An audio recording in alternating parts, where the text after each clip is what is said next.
Hello दोस्तों, कैसे हैं आप लोग। स्वागत करता हूं आप सबका आपके अपने यूट्यूब चैनल डिफेंस एक लक्ष्य, जिसका एकमात्र लक्ष्य है कि हमारे देश के युवा, हमारे जो डिफेंस एस्पायरेंट्स हैं, जो फौज में आना चाहते हैं, उनके लिए एक बढ़िया प्लेटफॉर्म प्रोवाइड करना, एक अच्छी गाइडेंस और जितनी हो सके उतने अच्छे से उनकी तैयारी कराना, उन्हें गाइड करना और उन्हें उनके लक्ष्य तक पहुंचाना। ये डिफेंस एक लक्ष्य जो आपका चैनल है उसका ये टारगेट है। इस कड़ी में आज हमने NDA 2, अभी आपने जो NDA 2 की वैकेंसी आई है जिसका एग्जाम होना है 14 नवंबर, इसका एग्जाम जो है ये है बच्चा 14 नवंबर 21, 14 नवंबर 21 को इसका एग्जाम है। इसके आप लोगों को पता चली गया होगा जो सिलेबस है इसका, 2 पेपर होते हैं इसमें, 2 पेपर होते हैं। जो फर्स्ट पेपर है वो क्या है, वो है मैथमेटिक्स। फर्स्ट पेपर आपके मैथ्स का है और सेकंड पेपर क्या है आपका, जनरल अवेयरनेस या यस उसको बोलते हैं हम गेट, जनरल अवेयरनेस टेस्ट। तो इसमें देखिए आप लोगों को पहले ही हमने या आप लोगों ने अलग अलग सोर्सेज से आपको पता चली गया होगा कि जो मैथ्स का जो मैथ्स वाला पोर्शन है इसमें टोटल जो क्वेश्चंस आते हैं बच्चा वो आते हैं 120 क्वेश्चन आते हैं और क्वेश्चन हर एक क्वेश्चन होता है बच्चा 2.5 मार्क्स का। 120 क्वेश्चंस, हर एक क्वेश्चन 2.5 मार्क्स का। तो टोटल इसके जो मार्क्स हो जाते हैं वो हो जाते हैं 300। तो 300 मार्क्स का पेपर होता है आपका मैथ का। इसके बाद जो आता है बेटा गेट यानी जनरल अवेयरनेस टेस्ट। इसमें 2 चीजें होती हैं, एक होता है जनरल इंग्लिश और दूसरा होता है जनरल नॉलेज, आपकी general awareness. General awareness, general English जो है इसमें आपके टोटल जो क्वेश्चंस होते हैं वो होते हैं 54 मार्क्स पर क्वेश्चन यानी कि 200 मार्क्स, ठीक है।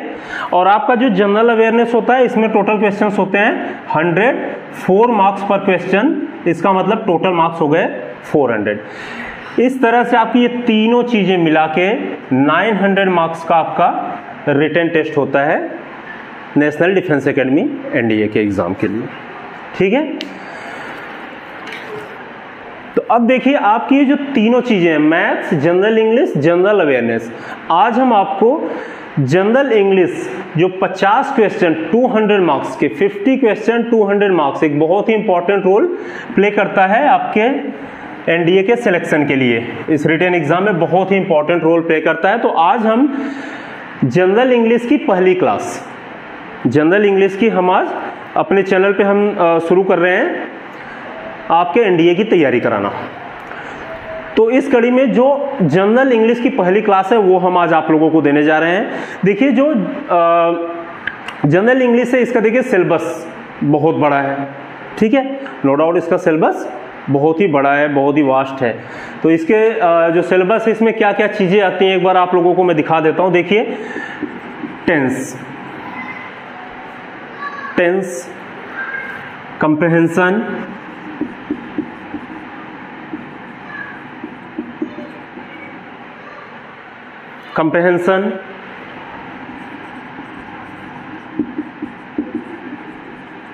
Conditional sentences, spotting the errors,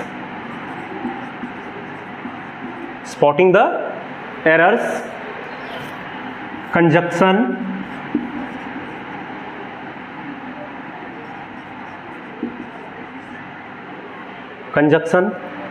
noun,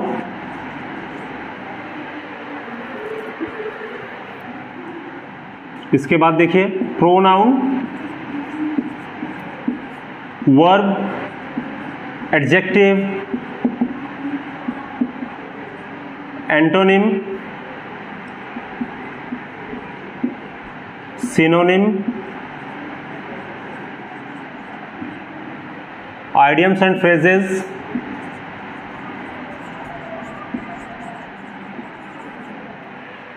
idioms and phrases,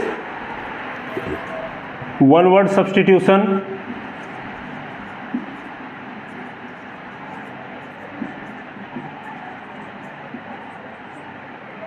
इसके अलावा देखिए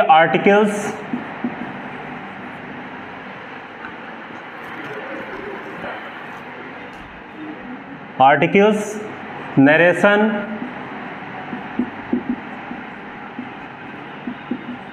voice, active and passive voices. Basically आपको ये देख के ये समझ में आ रहा होगा कि पूरी ग्रामर आपकी यहां पे कवर हो गई, और ये सही भी है, आपकी पूरी ग्रामर इसमें कवर होती है। तो देखिए हम आज जो हमारी पहली क्लास है, हम यहां से टॉपिक वाइज एक एक करके शुरू करेंगे, और अभी आपके एग्जाम में लगभग 3 महीने हैं, बिल्कुल 3 महीने हैं लगभग। 3 महीनों में हम कोशिश करेंगे आपके इसी यूट्यूब चैनल डिफेंस एक लक्ष्य, जिसका एकमात्र लक्ष्य है आपको डिफेंस में सिलेक्शन दिलाना। तो एनडीए के लिए ये जो इंग्लिश का ये पूरा जो आपका सिलेबस है, ये पूरा सिलेबस बच्चा हमारी कोशिश होगी एक एक करके हम आपको 3 महीने में ये पूरा सिलेबस कवर करा दें। तो हम आज शुरुआत करने जा रहे हैं, और बिल्कुल ऐसे टॉपिक वाइज हम चलेंगे, जैसे ये लिखा हुआ है ऐसे हम चलने जा रहे हैं। तो आपका जो पहला टॉपिक है टेंस, हम आज यहां से शुरू करेंगे आपकी इंग्लिश की क्लास, ठीक है? जस्ट मिनट, बस यार घुमाओ हल्का सा।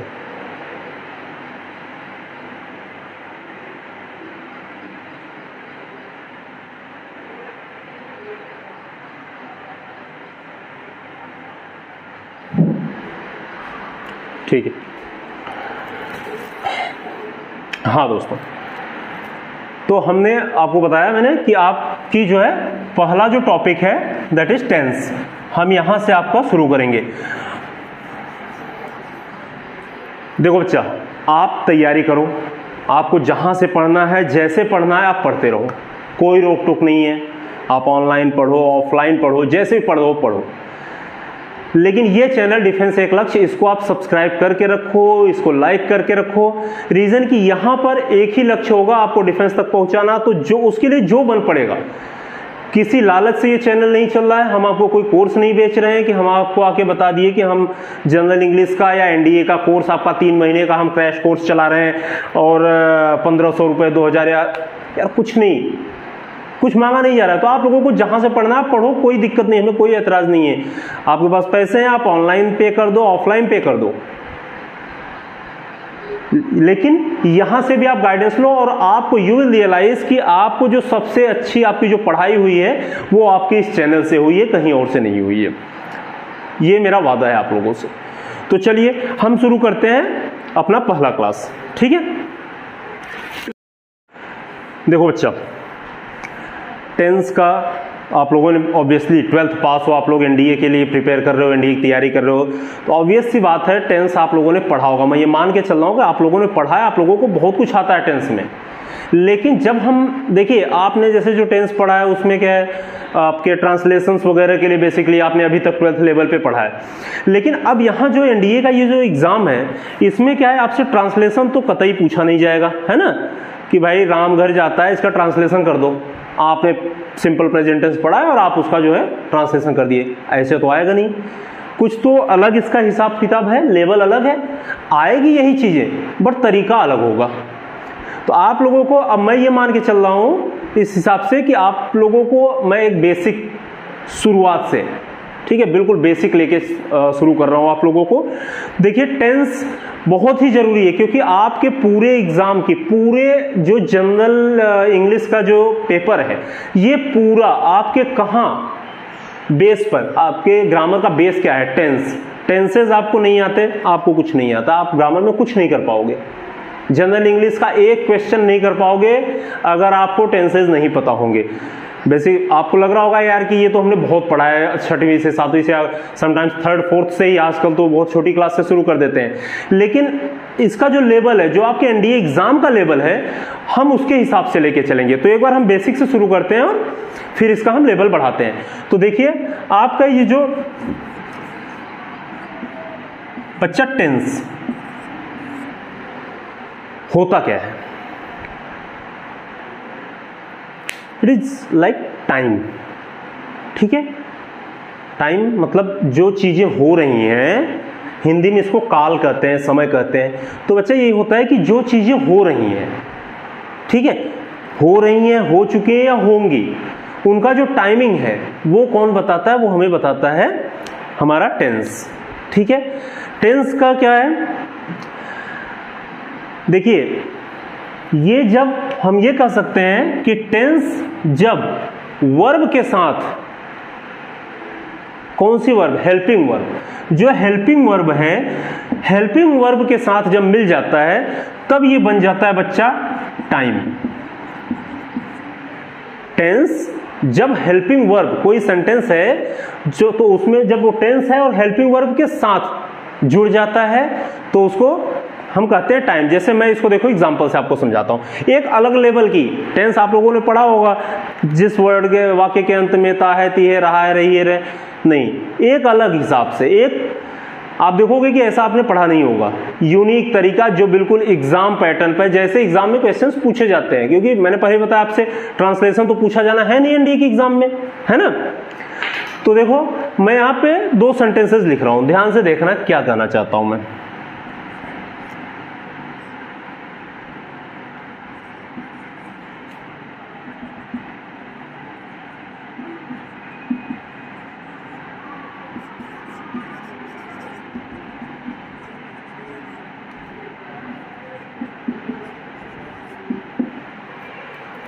देखिए यहां पर आप देख रहे हैं दोनों जगह बच्चा एक ही चीज लिखी हुई है, दोनों जगह एक ही चीज लिखी हुई है और वो लिखा हुआ है राम वॉकिंग।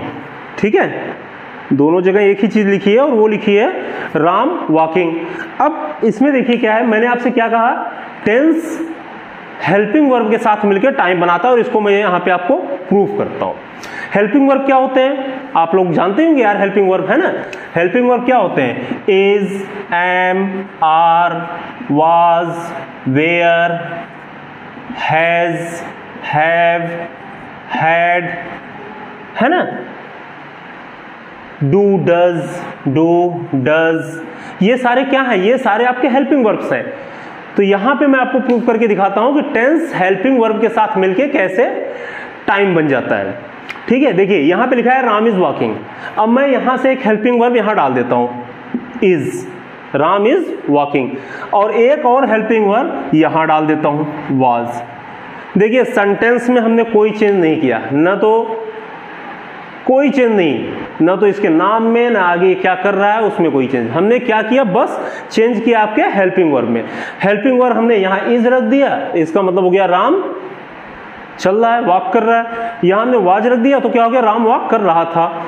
मतलब एक हेल्पिंग वर्ब की वजह से इसका पूरा टाइम ही चेंज हो गया। ये आपके प्रेजेंट टेंस में आ गया और ये चला गया पास्ट टेंस में।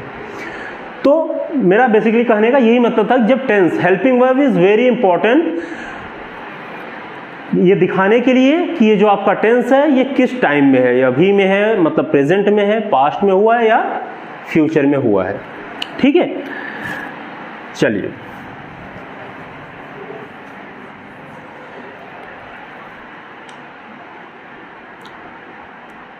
अब देख लीजिए बच्चा, जो टेंस होते हैं आप लोगों के वो ये बेसिक जानकारी होगी ही होगी।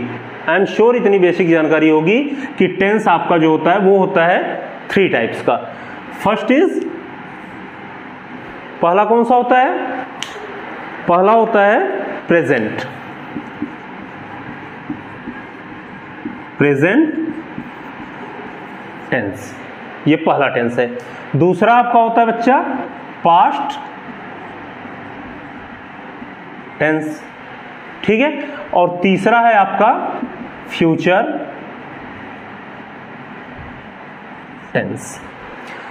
तो ये 3 पार्ट होते हैं, ये 3 टाइप के टेंस होते हैं।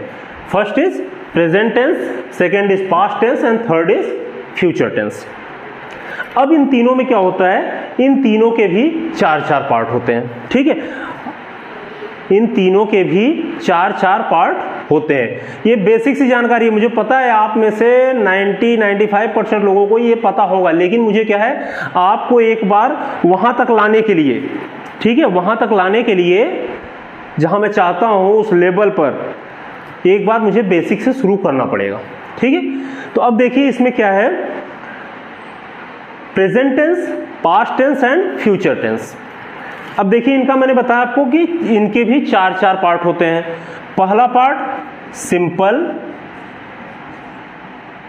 Present, first is simple present. चलिए इसको हम यहां दिखा देते हैं।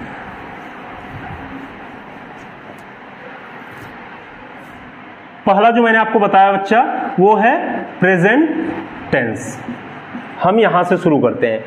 देखो एक पता चल जाएगा, तीनों टेंस में सेम चीजें होती हैं। जैसे इसमें देखो, इसमें मैंने बताया फोर पार्ट्स होते हैं इसके।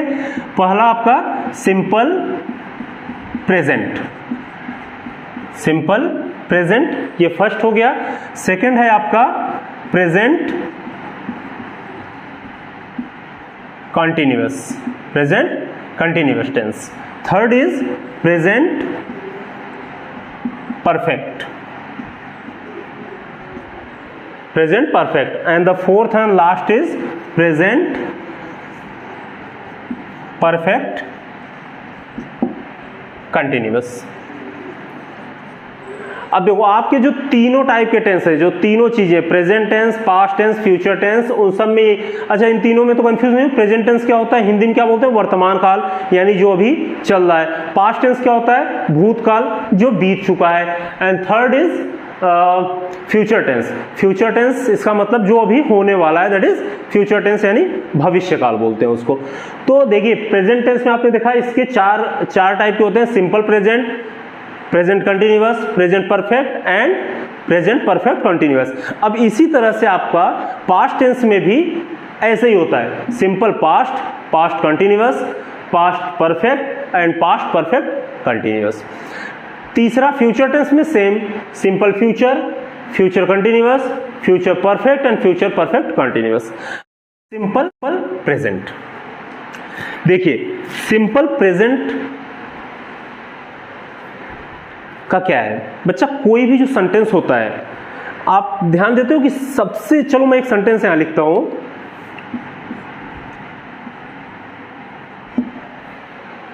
एक छोटा सा सेंटेंस, आई गो। मुझे नहीं लगता इससे छोटा कोई सेंटेंस, कोई मीनिंगफुल सेंटेंस इससे छोटा हो सकता है, आई गो।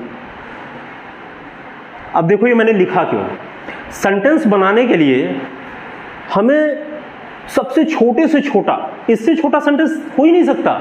ये दो अक्षरों का, ये जो दो वर्ड से मिलकर एक सेंटेंस, अगर मैं केवल आई लिख दूं केवल गोल, तो एक मीनिंगफुल सेंटेंस नहीं बनेगा, वो एक वर्ड हो जाएगा।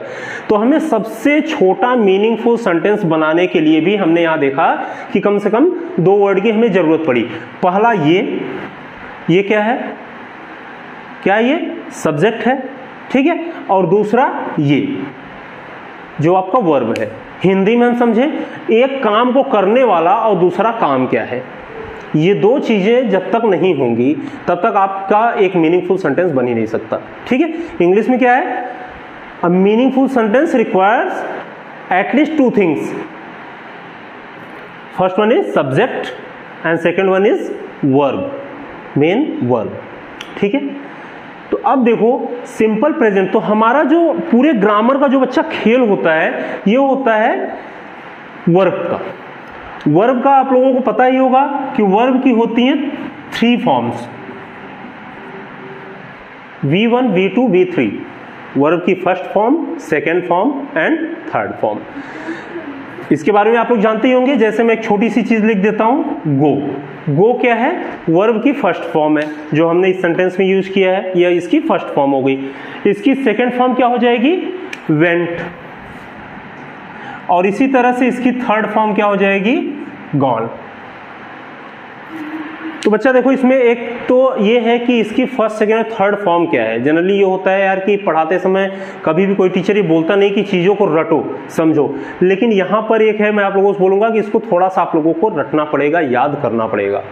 वर्ब की फॉर्म्स, ठीक है, कुछ तो देखो बहुत ईजी होती हैं, ठीक है, जैसे उसमें ईडी लग जाती है, बहुत ईजी होती है, लेकिन कुछ ऐसे होती हैं जो बदलती हैं। तो आपको कुछ इंपॉर्टेंट वर्ब्स जो आपके नॉर्मल सेंटेंसेस में आते हैं उन्हें अच्छे से समझना होगा, पढ़ना होगा और उन्हें याद करना होगा, ठीक है।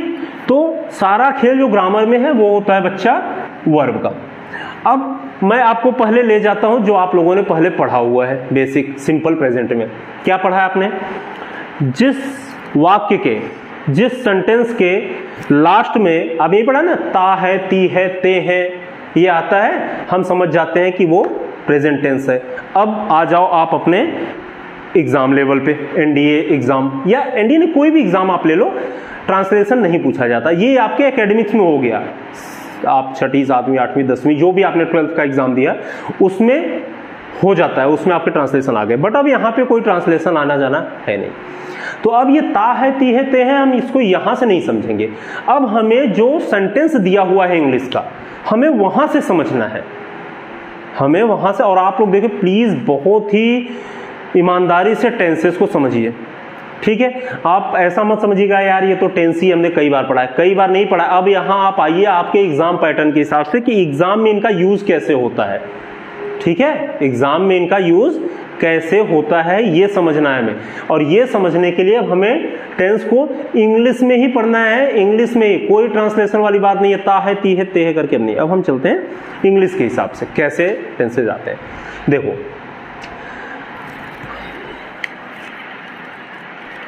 इसमें बच्चा सबसे पहले देखो, जो सेंटेंस होते हैं ना वो 3 टाइप के होते हैं, 3 टाइप्स के होते हैं।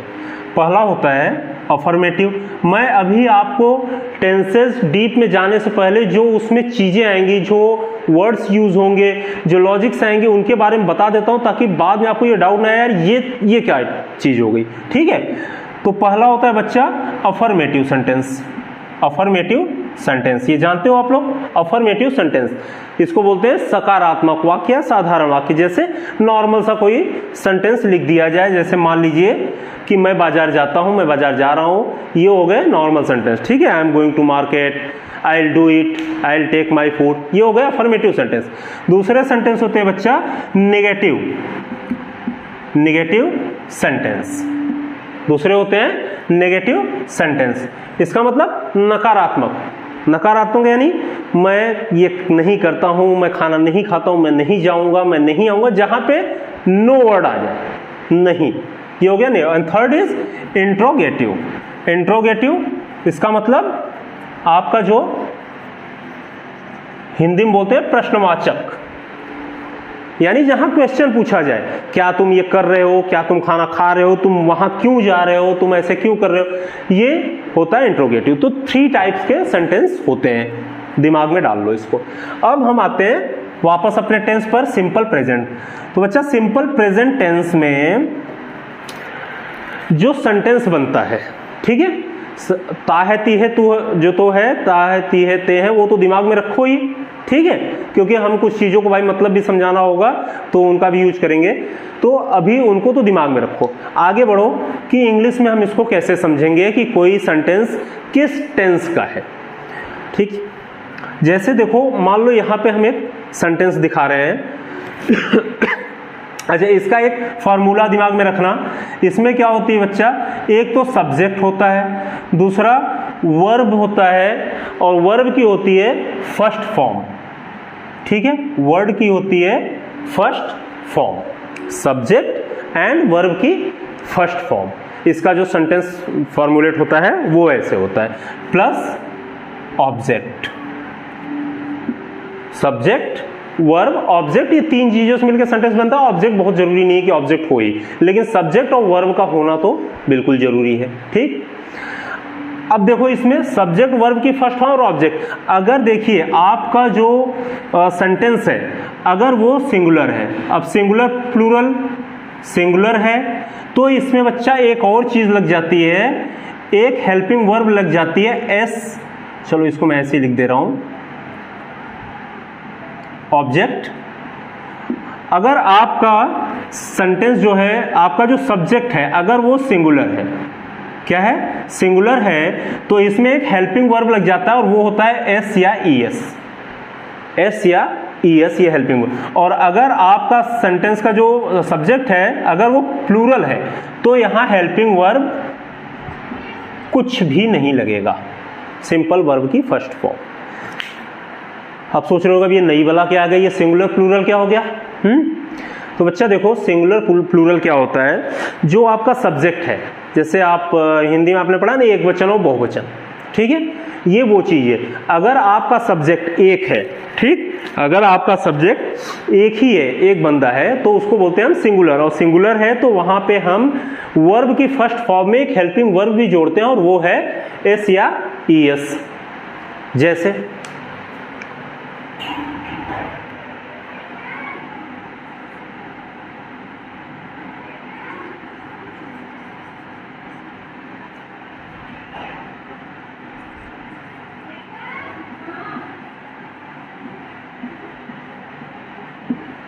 ये एक सेंटेंस है, शीला रीड्स द बुक।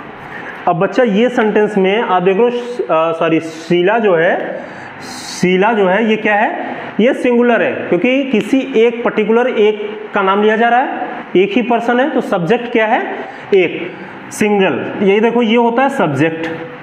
दूसरा मैंने क्या बताया, सब्जेक्ट के बाद क्या आता है, वर्ब। वर्ब मतलब वो क्या कर रही है, कौन कर रहा है वो सब्जेक्ट होता है, क्या कर रहा है वो होता है वर्ब। तो यहाँ पे वर्ब क्या है, रीड, और रीड में ये वर्ब की फर्स्ट फॉर्म है।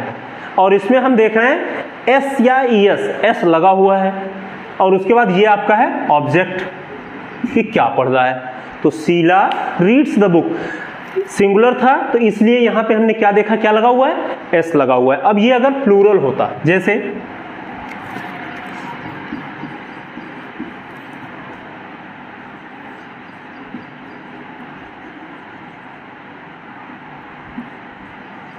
चलो for example they go to market, ये एक सेंटेंस है, दे गो टू मार्केट। यहां पे आप देख रहे हो सब्जेक्ट मिल रहा है आपको, सब्जेक्ट की बात क्या है, वर्ब की फर्स्ट फॉर्म, और ये हो गया आपका ऑब्जेक्ट, ठीक है।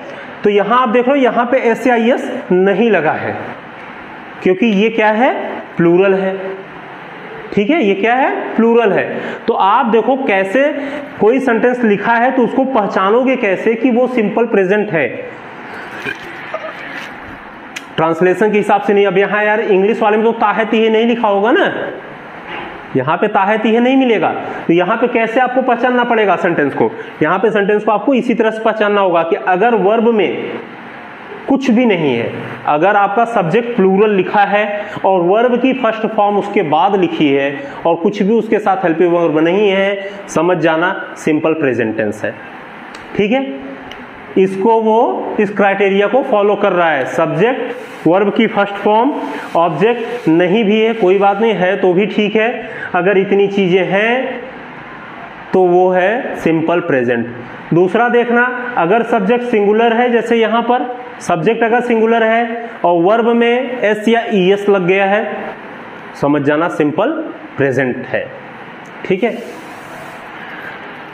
तो ये सिंपल प्रेजेंट टेंस आपके अफर्मेटिव सेंटेंस के लिए आपने समझा इसको। अब इसमें देखिए सिंपल प्रेजेंट में ही अगर, जैसा कि मैंने बता देखिए ये मैंने लिखा था सिंगुलर के लिए और ये लिखा था मैंने प्लूरल के लिए। अब इसमें जो दूसरा मैंने बताया था 3 टाइप के सेंटेंस होते हैं, ये तो चीजें हो गई अफर्मेटिव की। अब बच्चा अगर आपके जो सेंटेंस है वो हो गया नेगेटिव, नेगेटिव हो गया यानी नहीं, वो नहीं करता, नहीं जाता, नहीं आता, अगर इस टाइप का सेंटेंस हो गया तो आप कैसे करेंगे इसको। इसको करने के लिए आपको क्या करना होगा, यहां पर जो एस या ईएस है, ठीक है, ये खत्म हो जाएगा, फिर वो चाहे सिंगुलर हो चाहे प्लूरल हो, एस या ईएस नहीं आएगा, वर्ब की फर्स्ट फॉर्म हो जाएगी। और यहां पर जो हेल्पिंग वर्ब आ जाएगा बच्चा, वो आ जाएगा डू और डज, डू और डज। चलिए यहां लिख देते हैं, अगर नेगेटिव सेंटेंस है, नेगेटिव सेंटेंस है तो हेल्पिंग वर्ब हो जाएगा डू या डज, ठीक है। फॉर एग्जाम्पल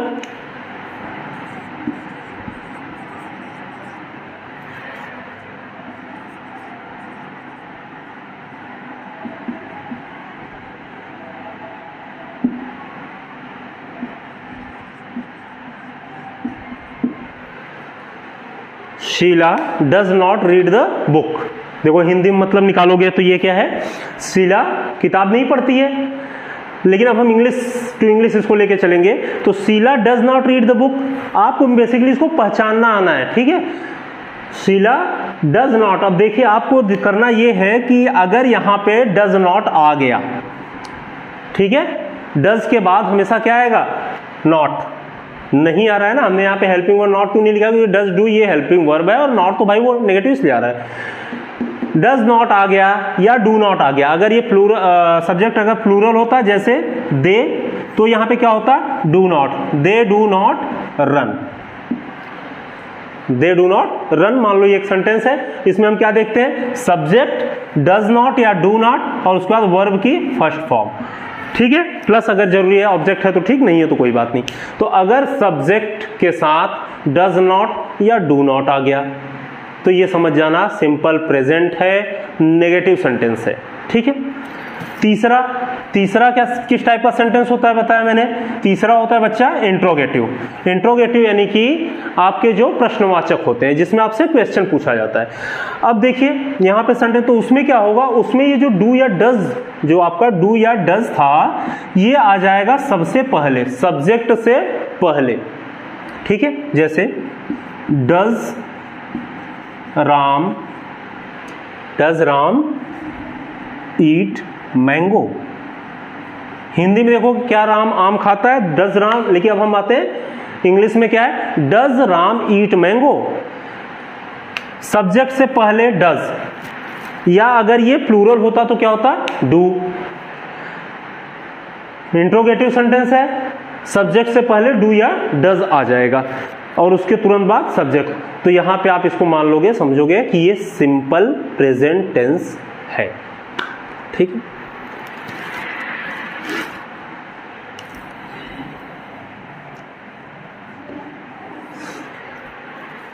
ये हो गई बेसिक चीजें जो आप लोगों ने अभी तक पढ़ा है पहले भी। अब इसके अलावा देखो कुछ ऐसी चीजें होती हैं जहां पर सिंपल प्रेजेंट टेंस यूज होता ही होता है। हालांकि जब आप उसको पढ़ते हो, उसका मतलब निकालते हो उस सेंटेंस का, तो आपको लगता है कि नहीं यार ये सेंटेंस ऐसे समझने में तो शायद प्रेजेंट नहीं है, ये तो कहीं इधर उधर हो रहा है, लेकिन उसको माना जाता है। उसका जब आप ट्रांसलेट करोगे वो सिंपल प्रेजेंट टेंस में ही उसका यूज हम करते हैं। जैसे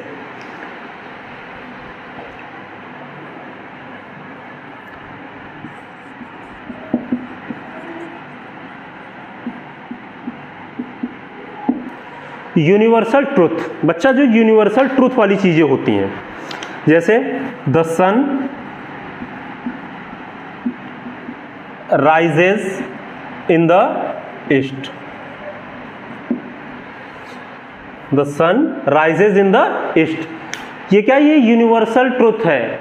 सूरज जो है हमेशा पूरब में ही निकलता है, तो इसका जब भी ये लिखा जाएगा तो कभी भी the sun is rising in the east, has risen in the east, ये कभी नहीं लिखा जाएगा। कभी भी अगर आपको यूनिवर्सल वाली ट्रुथ वाली चीजें मिलती हैं तो आप हमेशा ध्यान दोगे कि वो चीज सिंपल प्रेजेंट में ही रहेगी। द सन राइजेस, देखिए सब्जेक्ट है और यहां वर्ब के बाद क्या आया है, क्योंकि सिंगुलर है, सूरज एक ही होता है, तो SIS आया है, एस वर्ड लगा हुआ है, ये हो गया सिंपल प्रेजेंट, ठीक है। इसके अलावा कोई चीज जो रेगुलर होने वाली चीज है, ठीक है, रेगुलर वाली चीजें, जैसे सीता कुक्स द फूड,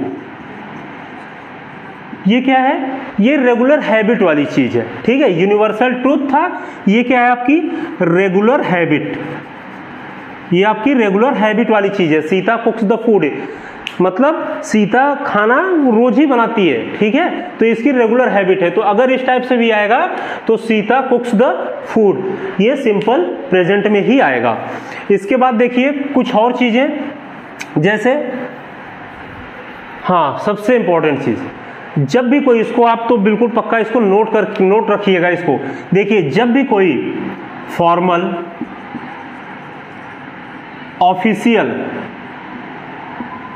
विजिट या टूर, कोई ऐसी विजिट हो जो ऑफिशियल हो, वो चाहे भविष्य में ही होने वाली हो, लेकिन वो हमेशा लिखी जाती है सिंपल प्रेजेंट में, ठीक है। जैसे देखिए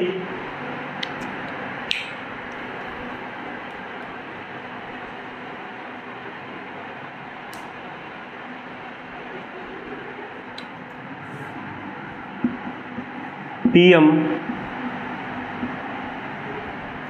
leaves for USA tomorrow.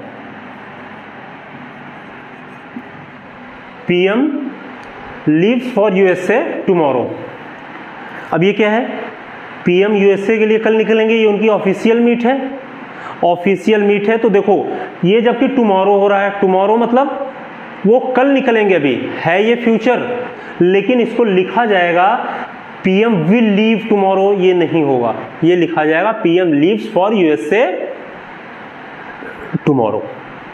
लेकिन अगर ये कहीं इनफॉर्मल होती या पर्सनल विजिट है, ठीक है, ऐसा नहीं है कि मान लो PM साहब जो है ऐसे घूमने के लिए कहीं जा रहे हैं, ठीक है, छुट्टियों पर, अगर वो लीव पर हैं और घूमने के लिए कहीं जा रहे हैं तो फिर ये नहीं आएगा, फिर ऐसा जरूरी नहीं, फिर वो नॉर्मल जिस डिस्टेंस में है वो वैसे ही चलेगा, ठीक है। तो इसका आप लोग ध्यान दीजिएगा।